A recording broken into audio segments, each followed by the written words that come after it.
Hi there everyone, my name's Dave West. I hope you're all doing well. So back today with a review, and this time for the Hohem iSteady Multi Gimbal. Now this retails for around about £169. I have seen it a little bit cheaper, but I'll leave a link down in the description and you can go and check it out in your own time and see if this floats your boat. So to help you with this review, I have added some timecode down in the description, and you can just click each section of the search bar if you're watching on mobile or an iPad or tablet or on a computer, and that allows you to skip to the sections that you feel are most interesting to you. Now, for full disclosure, Hohem did send along the iSteady Multi free of charge for the purpose of this review, but as with all of my reviews, everything you hear in this video is all my own opinion and is not swayed in any way, shape or form by Hohem sending this free of charge.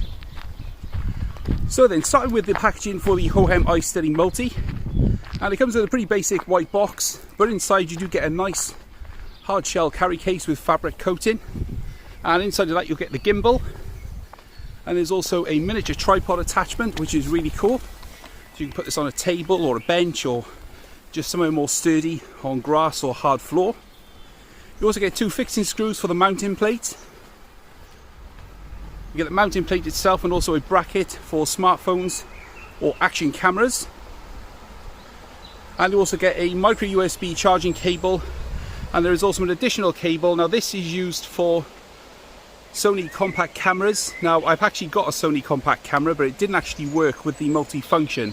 So I can't really tell you how this performs with that particular cable itself, but it is included in the box, and a full list of all of the cameras which are compatible with the gimbal are on the Hohem website as well as on Amazon. So as far as build quality is concerned, this is a really sturdy and nicely made gimbal. It's a mixture of metal and plastic. So the metal is actually on the top, which is the motors and the arms which control the movement of the gimbal, and then you've got a nice comfortable grip at the bottom of the gimbal, and this allows you to get a good decent grip and help move things around nice and comfortably. Okay, so looking at the actual stabilisation part of the gimbal, so it's got a pan, tilt and roll function. So you've got 600-degree pan control, and that can be used for the inception function, which I'll explain a little bit later on in the video. You've then got the tilt function, which moves the handset on a 320-degree axis, and you've then got the roll function, which basically is when you're using the gimbal handheld and you kind of move it left or right. It allows the phone to stay in an upright position, whereas the gimbal can be swung left and right to get freedom of movement.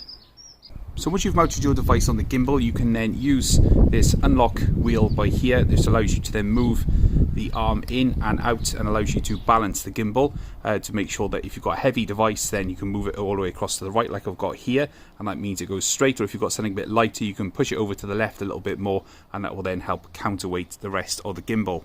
You could also then move this arm up and down. You can do that just by undoing this hinge on the front here. If you just untighten that, it allows you to move this section of the gimbal up and down then to allow for larger or smaller devices. So as far as the mounting plate is concerned, you can move this backwards and forwards. So you do that just by pushing the unlock clasp, untightening the nut, and you can move that backwards and forwards to accommodate for larger devices.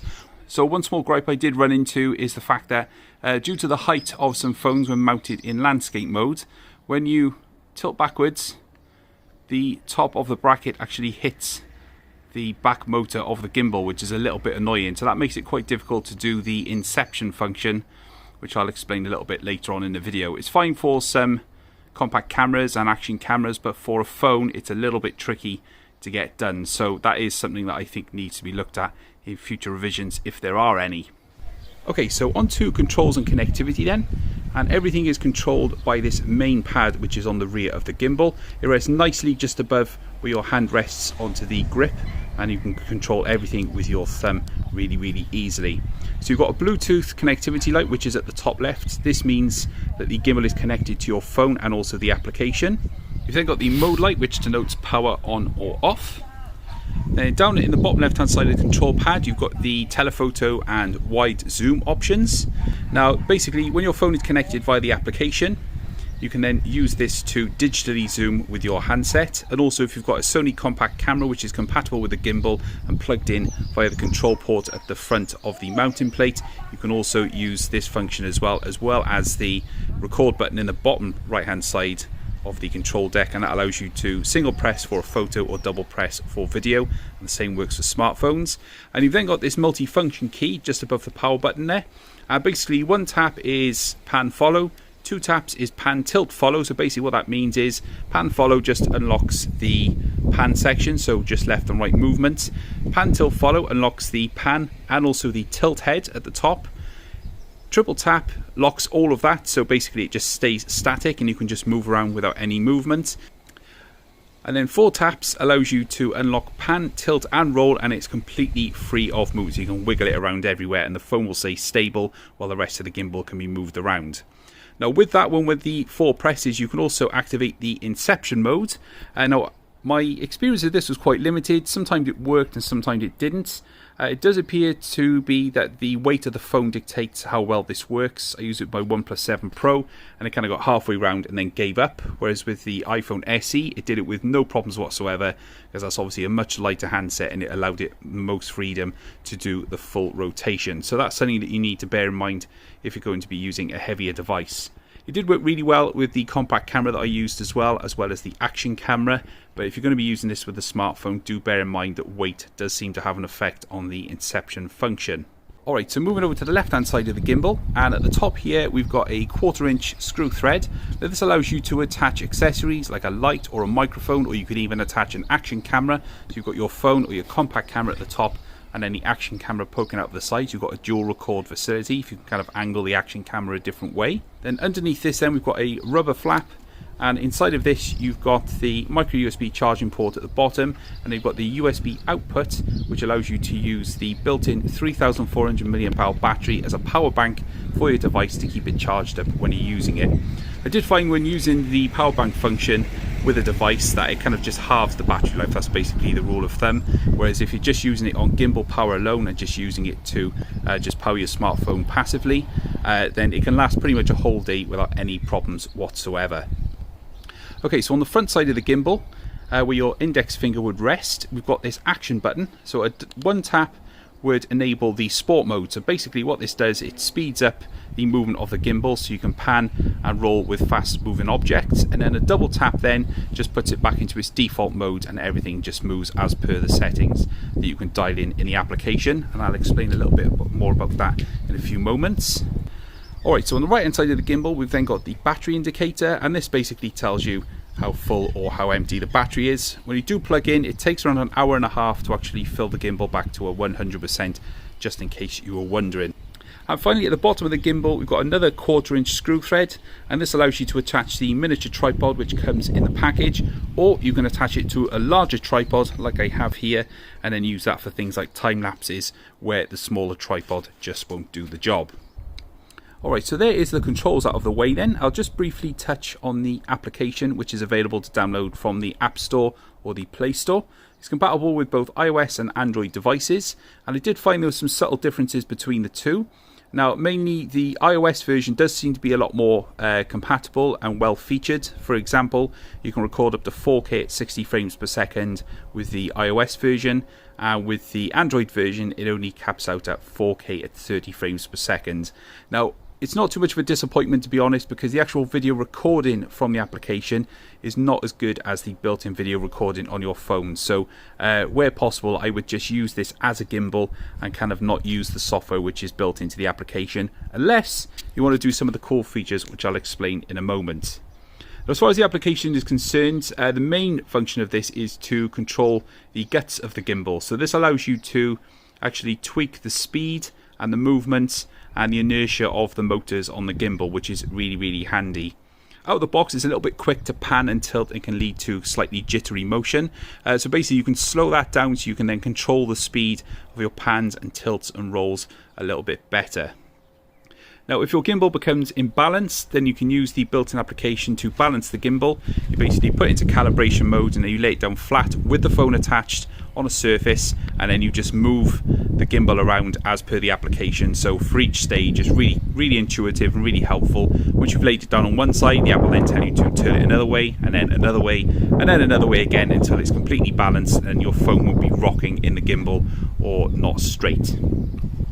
Now, as far as additional features are concerned in the application, there are some cool functions in there, but again, my mileage did vary with these, and I did feedback to Hohem themselves about some of the things that didn't work. So the first thing that didn't work was the follow function, where you can actually follow an object. You click the button in the application, and this allows you to follow an object and track it, but it just didn't work regardless of what I tried in both the iOS and Android applications. So I use the iPhone SE, I also use my OnePlus 7 Pro, and I also use the TCL 10L, and none of them could enable the object tracking function. Now, Hohem did say that they are working on that particular part of the application. There's probably a little bug there somewhere, so it may well be available at a later date. But just to let you know, it didn't work for me, but it may work for other people. Now, there's also a number of other features in the application as well, and one of those was I explained the zoom function, which is available just within the application. If you're just using the gimbal to steady your phone without the application, then this isn't available. Now, you can also do things like burst shots, you can also do time lapses, and they've also got those tracking time lapses, which is pretty cool. So you put the phone on the gimbal, mount it on a tripod, and then you set up the time lapse function, and then the phone will move very slowly on top of the gimbal and basically pan across a scene in a time lapse function, and it looks really cool if you get it right. Now, you've also got control over the front or rear camera, so you can push a toggle switch and it controls the front or rear camera, so you can use it as a selfie video camera or photo camera, or use the rear cameras for video or photos. Record in stereo. The one cool function of the application is the panorama function. Now, you access this in photo mode by clicking on the icon which is just above the video recording icon in the software, and you can choose to pan through 180 degrees or 360, and the cool thing is that the gimbal does all the work for you. I would recommend setting it down on a flat surface using the built-in tripod. So you click on the panorama and then you click on the option that you want. So I'll just show you the 180 function, and you see that the gimbal moves itself into position, and then it'll automatically start the panorama for you, and you get a nice smooth stitch-free experience. There is a little bit of barrel roll on the left and right sides of the image, but it's still cool that it can do all this for you, and it's really easy to set up and do as well.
Alright, so this wraps up my review then for the iSteady multi-gimbal. I think it's great value for money. It's a 3-in-1 gimbal, so it can support both a action camera, a compact camera, or your smartphone, and it does a really good job with all of them. Now, the £169 price isn't set in stone. With it being sold through Amazon in the UK, you can find it for a little bit cheaper from time to time. I have seen it for £20 or £30 cheaper than the £169, and in my opinion that does make it a really sound investment if you do manage to pick it up at that cheaper price. If you don't need the 3-in-1 functions of the iSteady Multi, you can buy the standalone Hohem smartphone gimbal. I'll leave a link in the description, you go and check that out in your own time. So if you've got any comments or questions about anything you've seen in the video, then please do let me know in the comments and I will get back to you as soon as possible. And don't forget, if you're new around here, then please do consider subscribing so you don't miss more videos coming on the channel very, very soon. But for now, this has been my review of the Hohem iSteady Multi Gimbal. My name is Dave West, and I will catch you guys later.